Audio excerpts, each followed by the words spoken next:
Yes, alright. Nkulamusizaako nnyo mukwano gwange najjo sinzo bango otuwuliriza bwe bali kuba muwuliriza musufu wa Yugi Update TV era ng'okola kyamaanyi nkwebaza ekyensuso byonna byonna by'okola n'okusobola okuba nga otufiisizaako akadde obeere nga owuliriza amayengo ga channel eno gwe mukwano gwange aliyo abali emitala w'amayanja abali mu diaspora mbalamusizaako nnyo mwe bali kwekuumira ku Yugi Update TV mukulike obwakedde. Amawulire agava mu Democratic Republic of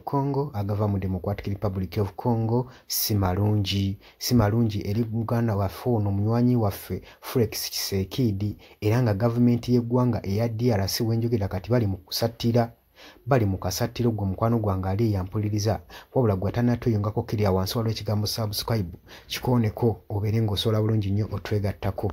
Tegeeza nti nno gwagala okuba ng'ofollowinga ebigenda mu maaso ku mukutu guno teweerabirako na mukadde akadde ako kankizo nnyo kajja kuyambako okuleetera notification message okusobola okulaba nga kuleetera message ne information nti information eyingiddewo. Kakati agavaayo mu DRC eri eggwanga erya Congo si malungi eri President Felix Tshisekedi anti mutabani wa former DRC President Mobutu yagenze maaso n'okujoyininga abayeekera ba M23. Mobutu ajoyininze abayeekera ba M23 ono mutabani wa former president eyafuga ebyasa n'ebyasa. Wenjogerera mawulire si malungi ajoyininze abayeekera ba M23 abatwala ekibuga kya Goma. Bino nno amawulire gano gava ku source okuva mu nnamawulire wa Uganda gwe bayita Andrew Mwenda yagenze maaso n'okuripootinga eno ensonga era wenjogerera pulezidenti w'eggwanga lino erya DRC ebyenda bimwefukula. Lwaki? Kino tumanyi kye kitegeeza okubanga mutabani wa former president yafuga emyaka egiwerako okwevaawo n'ajoyininga abayeekera ba M23 kitegeeza nti nno aba agasseeko eddaala ddene n'amaanyi n'amagye aba agadvansinze ag'abayeekera aba alina ky'abatoopinzeeko gwe kyoba omanya. Political saako ne security situation embeera egenda maaso mu Eastern Democratic Republic of Congo era egenze maaso n'okubanga eri ku bunkenke. Okusinziira ku relations ozigenda mu maaso eri Joseph Mobutu Nzapa mutabani wa former w'omukulembeze yamala ekiseera ekinene ng'afuga Mashara Mobutu Sese Seko officially ajoyininze abayeekera ba M23 movement. Eno development yalipootingiddwa ne munnamawulire wa Uganda Andrew Mwenda eyanawunsinze ku mukutu gwe ogwa Twitter nti Mobutu yasisinkanye omukulembeze w'abayeekera bano aba M23 abafunctioninga ne FC. Yasisinkanye Colonel Enanga mu kibuga Goma. Ono mutabani wa Mashar Mobutu Sese Seko Joseph Mobutu Nzapo ajoyininze abayeekera ba M23 era yasisinkanye dda abayeekera bano abakulembeze b'abayeekera omuli Colonel Enanga mu kibuga Goma. Bino nno byawandiikiddwa ku mukutu gwa Twitter ogwa Andrew Mwenda. Eno nno move egenda kubanga esipaakinga embeera era kabeerenga akabonero akalaga potential ne strategic weight Mobutu gy'ayinza okwongera ku bayeekera bano aba M23. Jjukira nti nno kitaawe Mwami Mobutu yamala ebbanga ddene ng'akalakata eggwanga lino erya DRC paka bwe yawithdrawinga obuyinza mu mwaka ogwa 1997. Era omwaka ogwo yali amaze okuba ng'agisuula. Ligase ye yali yesigadde eri authorized n'obufuzi bwe bwe yagenda mu maaso n'okulaga n'okwolesa mu mirembe gye. So kitegeeza nti nno omwana ono ayinza okubaako eddala lyayongera ku bayeekera bano nga bamulabyemu omulamwa jjukira nti abayeekera bano aba M23 bagenda mu maaso n'okuba nga bali active mu Northern Kivu parts eyo mu Eastern Democratic Republic of Congo. Bagenda mu maaso n'okurashinga n'amagye ne gavumenti y'eggwanga eya DRC forces. Akagurupu kano kagambibwa nti nno kalumirizibwa okuba nga keegatta oba nga kayambibwako Paul Kagame ow'e Rwanda okuba nga akafujjirira troops ezigenda mu maaso n'okusalako amagye g'eggwanga erya DRC. Wabula ate ye Paul Kagame bino yavaayo n'abyesamba n'agamba temunsibaako matugambuzi kundiisango. Ebizibu byaffe ebitumala mu Rwanda tulina bingi ate n'ensi yaffe ntono. Temusobola kweteeka bizibu bya DRC ne mubiteeka ku kasa akatono ng'aka Rwanda. Bw'atyo omusajja mukulu yavaayo n'abagamba nti nno owokunenya mumumanyi ye mwami Yoweri Kaguta Museveni gwe muba munenyeza ensonga zonna ez'abayeekera ba M23.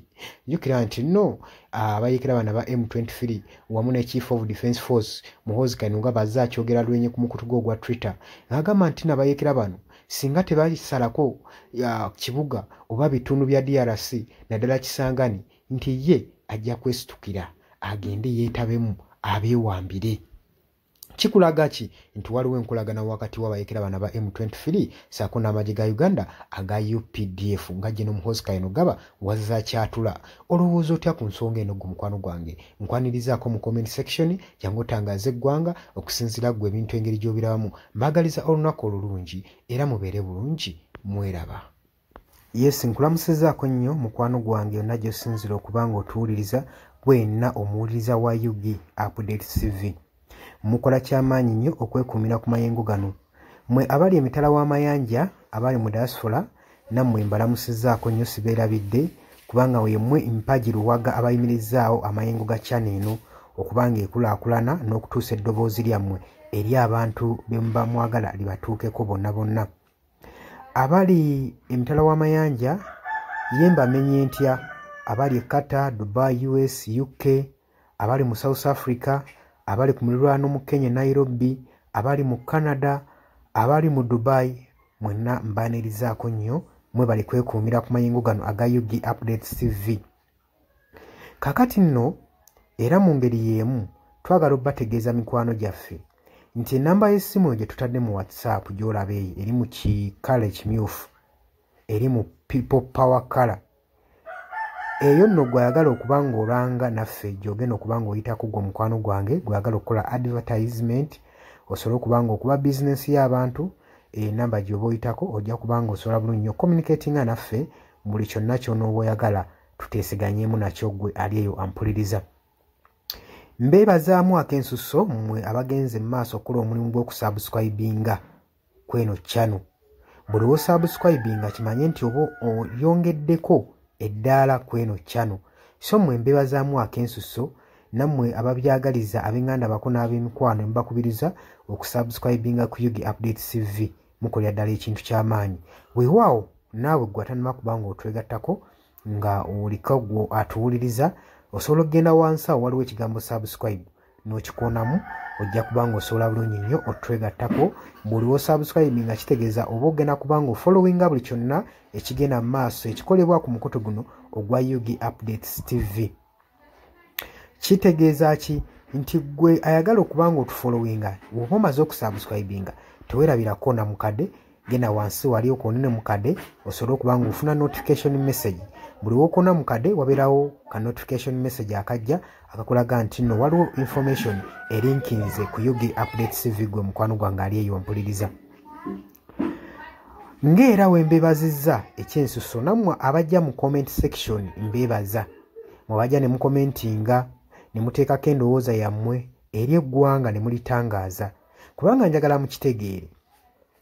Lwaki mbakubiriza nnyo okujja mu comment section otangaaze omukulembeze ku ky'ekituufu ky'ateekeddwa okukola. Bangi tubalonda bulijjo ne tulowooza nti nno be basinga mu basinga. Leka kulonda mukulembezeewo oba mubaka we agenda obbakulembera gwe n'olowooza nti nno buli kimu agenda kuba akyemalirira. Kimanye nti nno omulonze bulonzi mukulembeze kukulembera oba kukulembera kitundu kyammwe. Mmwe bagenda okukulembera yemmwe bagenda okuba ng'akiikirira bukiise eri yonna yonna mu gavumenti.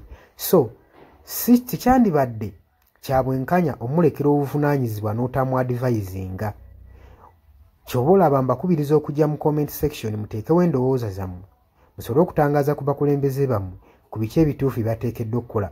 Bangi tubalonda bulijjo ne bagenda mu paliamenti nga babadde bantu balamu ne batuuka eyo ne bawuttaalirayo.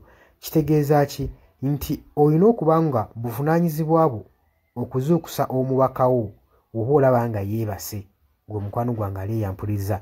Ne ntumirako nammwe abalwanirira eddembe ly'enkyukakyuka mu ggwanga lyattu Uganda mukola kyamaanyi nnyo okulwanirira enkyukakyuka. Gwali yeebase ng'ebintu tobiraba obanga olabanga ebitakukwatako bijja tuuka ekiseera bikwateko, wabula ate ggwe nkuzaamu amaanyi agenda mu maaso n'okuyiwawo omubiri ng'olwanirira enkyukakyuka. Bannanga abantu abo mubeebazeemu akensuso kubanga bakola kyamaanyi nnyo obbaliidinga n'obbakulemberamu n'okubalaga ki ekituufu ekisaanidde okukolebwa. Mukimanye mu nsi we tuba tubaako be tulwanirira oba be tuluubirira, si lwakuba nti nno tukolerera oba abasinga bayinza olowooza nti omuntu ogenda mu maaso n'okuba nga alwanirira enkyukakyuka alina bye yeeyagaliza nga ye omuntu. Kino njagala okukibategeeza nti mu kulwana ebiseera ebisinga weewaawo tetufuna ekyo kye tuba twagala, kye tuba tuluubirira. Naye okulwana tusuubira, wano mu kulwana tuba n'essuubi nti tusobola okufuna ekyo ekitugwanira.